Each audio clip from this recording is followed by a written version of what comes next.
Salam Hukum Indonesia. Dalam video berikut ini saya akan membahas mengenai materi hukum perdata internasional dengan cara menjawab beberapa kasus posisi. Yang pertama kasusnya yaitu antara kasus IPB dan Amerika. Kasusnya seperti ini. IPB melakukan perjanjian untuk mengirim 800 kera ke Amerika. Kera tersebut hanya akan diambil anaknya dan babonnya akan dikembalikan ke Indonesia. Harga per ekor disepakati sebesar 80 juta dan pihak Amerika Serikat hanya membutuhkan anaknya saja dan harus beranak di Amerika Serikat. Ketika posisi pesawat masih di Swiss, seekor monyet stres dan lepas melahirkan anaknya. Karena induknya telah dilumpuhkan dan mati, maka dokter hewan dari Institut Pertanian Bogor menyuntik mati anak monyet tersebut karena pertimbangan rasa kasihan. Sehingga lawyer Amerika Serikat menuntut Institut Pertanian Bogor atas dasar perlindungan satwa dan dianggap tidak memenuhi prestasi dengan sempurna serta membunuh seekor anak monyet. Di satu sisi, kera di Indonesia tidak lebih sebagai hama, sedangkan bagi Amerika Serikat merupakan satwa yang harus mendapat perlindungan. Dari kasus di atas, maka kita dapat memperoleh fakta-fakta. Yang pertama, IPB melakukan perjanjian dengan Amerika untuk mengirim 800 kera ke Amerika dan kera tersebut hanya akan diambil anaknya dan harga per ekornya 80 juta rupiah. Yang kedua, Amerika hanya membutuhkan anaknya saja dan harus beranak di Amerika Serikat. Yang ketiga, ketika posisi pesawat di Swiss, seekor monyet stres dan lepas melahirkan anaknya dan induknya telah dilumpuhkan dan mati. Yang keempat, dokter hewan Institut Pertanian Bogor menyuntik mati anak monyet atas dasar rasa kasihan. Yang kelima, lawyer Amerika menuntut Institut Pertanian atas dasar perlindungan satwa dan dianggap tidak memenuhi prestasi serta membunuh seekor anak monyet. Dan yang terakhir, anak monyet bagi Amerika merupakan satwa yang dilindungi. Dari kasus di atas kita dapat memperoleh titik taut primernya.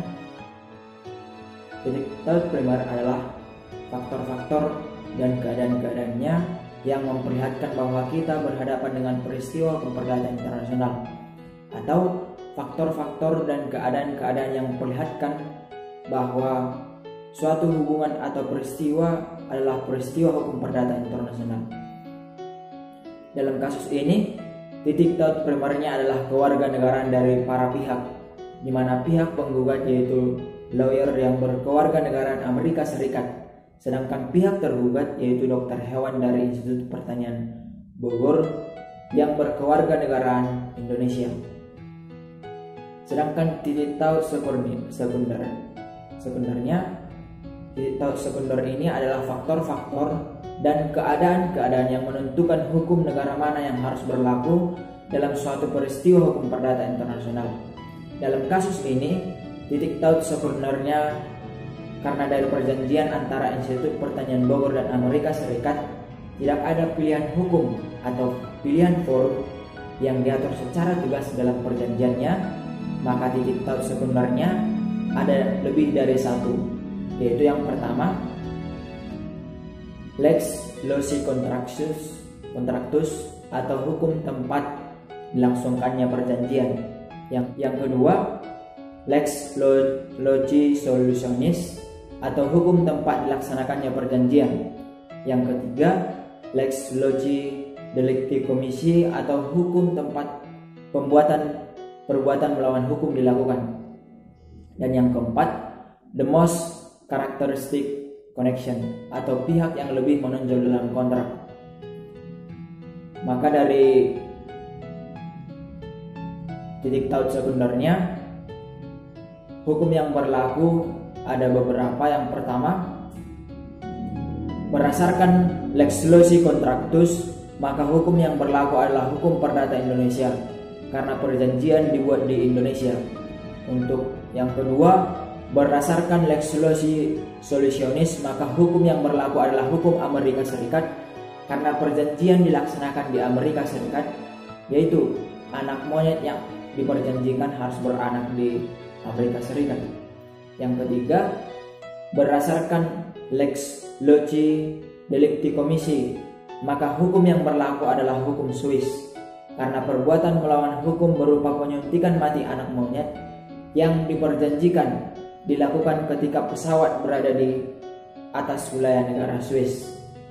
Dan yang keempat, berdasarkan The Most Characteristic Connection, maka hukum yang berlaku adalah hukum perdata Indonesia karena pihak yang harus menyerahkan kera, merawat dan menjaga kera dengan baik sampai nanti kera diserahkan ke pihak Amerika Serikat dalam perjanjian jual beli, pihak yang paling menonjol atau dominan adalah pihak penjual. Dalam hal ini adalah Institut Pertanian Bogor. Untuk kasus yang kedua, yaitu kasus Gianni versus SPA melawan Sutarjojono. Dalam kasus ini, para pihak yang bersengketa adalah Gianni selaku penggugat yang merupakan badan hukum yang didirikan menurut Undang-Undang Italia dan berkedudukan di Italia. Perusahaan Gianni didirikan pada tahun 1978 oleh seorang desainer terkemuka bernama Gianni Versace.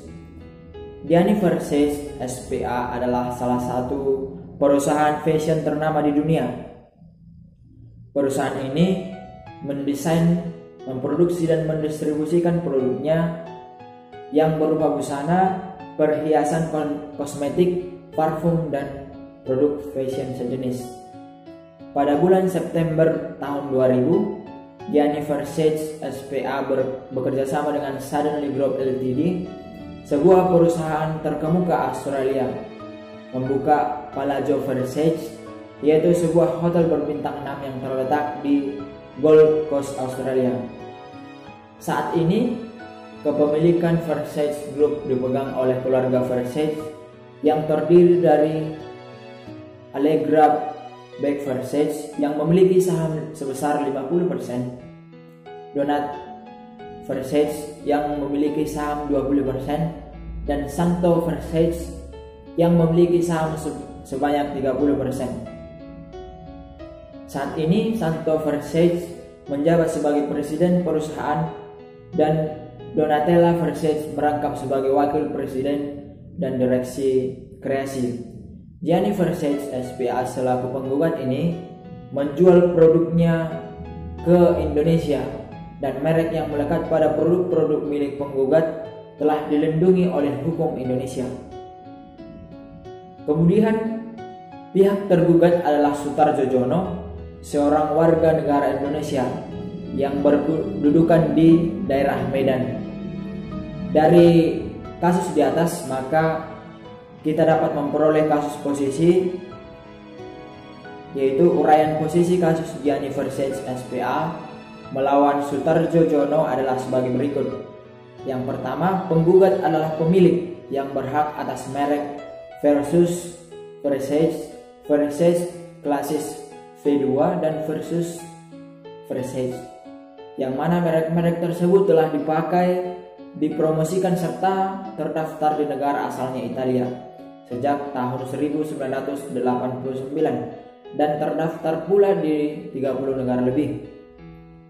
Sehingga merek penggugat berdasarkan pasal 6 ayat 1 butir B Undang-Undang Nomor 15 Tahun 2001 tentang merek dikualifikasikan sebagai merek terkenal, di mana merek yang disengketakan adalah merek penggugat yang telah terdaftar pada kelas 9, kelas 18 dan kelas 25. Yang B-nya, tergugat tanpa seizin penggugat telah mendaftarkan merek V2 versi versus yang mempunyai persamaan pada pokoknya dengan merek-merek penggugat dan merek milik tergugat tersebut terdaftar dalam kelas yang sama dengan merek-merek milik penggugat.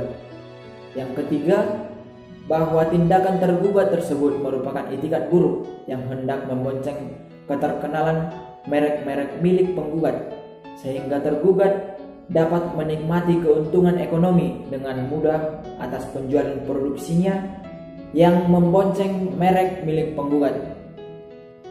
Atas hal ini, seharusnya permohonan pendaftaran merek milik tergugat ditolak berdasarkan penjelasan pasal 4 Undang-Undang Nomor 15 Tahun 2001 tentang merek. Uraian posisi kasus di atas menunjukkan bahwa kasus ini merupakan pemboncengan atas merek terkenal yang dilakukan oleh warga negara nasional. Fakta-fakta yang diperoleh dari kasus di atas: yang pertama, Gianni Versace SPA selaku penggugat yang merupakan badan hukum yang didirikan menurut Undang-Undang Italia dan berkedudukan di negara Italia. Yang kedua, perusahaan Gianni Versace SPA didirikan pada tahun 1978 oleh seorang desainer terkemuka bernama Gianni Versace. Adalah salah seorang perusahaan fashion ternama di dunia. Perusahaan ini mendesain dan memproduksi serta mendistribusikan produknya yang berupa busana, perhiasan, kosmetik, parfum, dan produk fashion sejenis. Pada bulan September tahun 2000, Gianni Versace SPA bekerja sama dengan Suddenly Group Ltd, sebuah perusahaan terkemuka di Australia, membuka Palazzo Versace, yaitu sebuah hotel berbintang 6 yang terletak di Gold Coast, Australia. Yang berikutnya, Gianni Versace SPA selaku penggugat ini menjual produksinya ke Indonesia, dan merek yang melekat pada produk-produk milik penggugat telah dilindungi oleh merek Indonesia. Kemudian, pihak tergugat adalah Sutarjo Jono, seorang warga negara Indonesia yang berkedudukan di daerah Medan. Untuk yang berikutnya, penggugat adalah pemilik yang berhak atas merek Versace, Classic V2 dan Versus Versace, yang mana merek-merek tersebut telah dipakai, dipromosikan serta terdaftar di negara asalnya di Italia sejak tahun 1989 dan terdaftar pula di 30 negara lebih, sehingga merek penggugat berdasarkan pasal 6 ayat 1 butir B Undang-Undang Nomor 15 Tahun 2001 tentang merek dikualifikasikan sebagai merek terkenal, di mana merek yang disengketakan adalah merek penggugat yang telah terdaftar pada kelas 9, kelas 18, dan kelas 25. Tergugat tanpa seizin penggugat telah mendaftarkan merek V2 versi Versus yang mempunyai persamaan pada pokoknya dengan merek-merek penggugat, dan merek milik tergugat tersebut terdaftar dalam kelas yang sama dengan merek-merek milik penggugat. Bahwa tindakan tergugat tersebut merupakan itikat buruk yang hendak membonceng keterkenalan merek-merek milik penggugat, sehingga tergugat dapat menikmati keuntungan ekonomi atas penjualan produksinya yang memboncengi merek milik penggugat. Atas hal ini, seharusnya permohonan pendaftaran merek milik tergugat ditolak berdasarkan penjelasan pasal 4 Undang-Undang Nomor 15 Tahun 2001 tentang merek. Dari kasus di atas diperoleh titik taut primer, yaitu dalam kasus ini titik taut primernya adalah kewarganegaraan yang berbeda dari para pihak, yaitu pihak penggugat Gianni Versace SPA berkewarganegaraan Italia dan pihak tergugat Sutarjo Jono berkewarganegaraan Indonesia. Dan dari kasus tersebut di atas, titik taut sekundernya dalam kasus ini adalah lex loci delicti commissi atau hukum tempat perbuatan melawan hukum dilakukan. Maka hukum yang berlaku dalam kasus ini adalah hukum Indonesia sebagai lex loci delicti commissi karena perbuatan melawan hukum berupa penggunaan merek tanpa izin V2 versi Versus yang mempunyai persamaan pada pokoknya dengan merek terkenal di dunia yaitu Versus, Versace Classic V2 dan Versus Versace dilakukan di wilayah negara Indonesia. Demikianlah pembahasan mengenai hukum perdata internasional. Semoga pembahasan yang telah saya berikan dapat bermanfaat bagi sahabat hukum Indonesia. Dan jangan lupa dukung terus perkembangan channel ini dengan cara like, subscribe, dan juga share. Sekian dan terima kasih.